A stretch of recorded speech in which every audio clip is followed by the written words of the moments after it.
Pour un monde digital inclusif, innovation et technologie pour l'égalité des sexes, c'est le thème retenu cette année par l'Organisation des Nations Unies pour la Journée internationale des droits des femmes.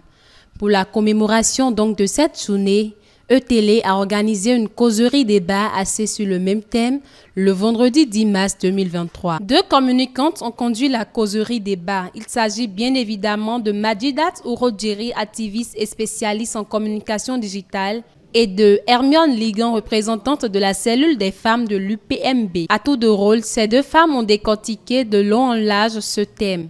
Pour l'oratrice principale, Madjidat Ourodjeri, en dehors des facteurs internes, qui sont l'absence des femmes à la conception des solutions numériques, l'absence d'un cadre cyber-juridique applicable. Ce qui empêche les femmes et les filles de savoir qu'elles ont du potentiel, qu'elles peuvent développer grâce au numérique, et qui empêche certaines également qui ont déjà une familiarité avec les solutions numériques, sont déjà regroupées dans des facteurs que j'ai nommés des facteurs externes, mais des facteurs également internes. Dans les facteurs externes, on pourrait parler de la pauvreté qui fait que voilà, les gens n'ont pas suffisamment de moyens pour manger, mais on va leur demander peut-être de s'offrir un smartphone qui va coûter tout au moins 40 000.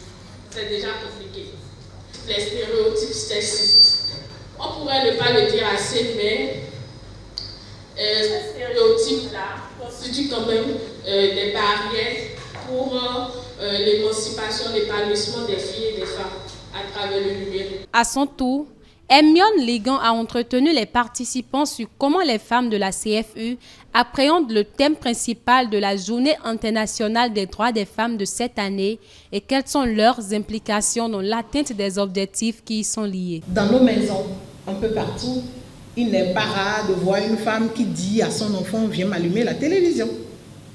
Parce qu'elle ne peut pas le faire. C'est là le problème. C'est là le problème.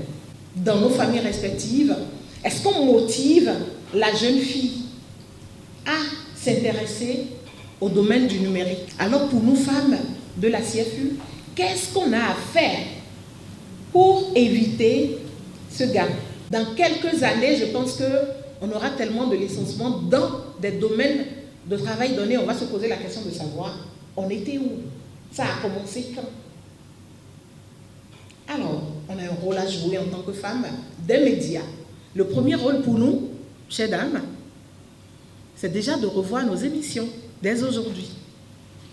Pensez à des émissions de sensibilisation. D'une part, pour nous-mêmes d'abord, femmes journalistes, combien de fois on a déjà fait des émissions sur des femmes qui ont réalisé des choses dans le numérique? Combien on a déjà fait? Combien d'émissions? Combien de visibilité on a déjà fait pour ces différentes femmes? Donc, on a du boulot. On a du boulot, on a intérêt à montrer un peu plus les femmes qui émergent dans le domaine du numérique, d'une part.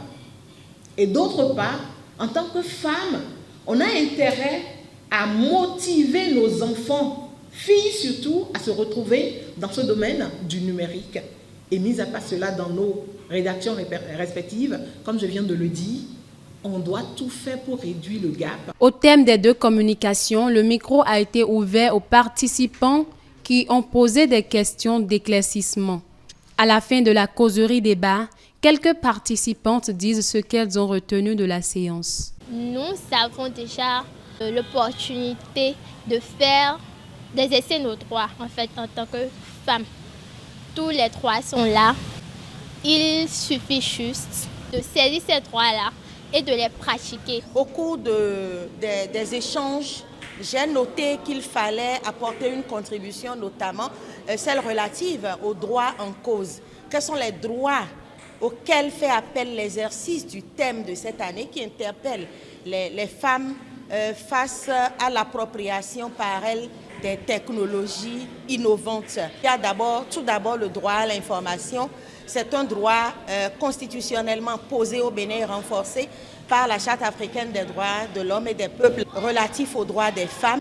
Et c'est également un thème qui nous met en contact avec le droit à la vie privée, parce que cette incursion des femmes de plus en plus dans le monde digital les amène à avoir des attitudes qui vont vers la dérive. Il est temps que nous cessions de penser que nos droits sont quelque part et que quelqu'un nous empêche d'en jouir. Il faut noter qu'il est important pour la femme de se faire un nom dans le numérique et pour ce faire, les femmes des médias ont un rôle important de sensibilisation à jouer. À la faveur de cette journée, qu'il y ait une sorte de réflexion participative pour que ce soit dans nos espaces de travail, que ce soit à la maison, dans la collectivité simplement, que cette question fondamentale qu'est l'émancipation des femmes et la défense des droits des femmes soit une réflexion d'ensemble.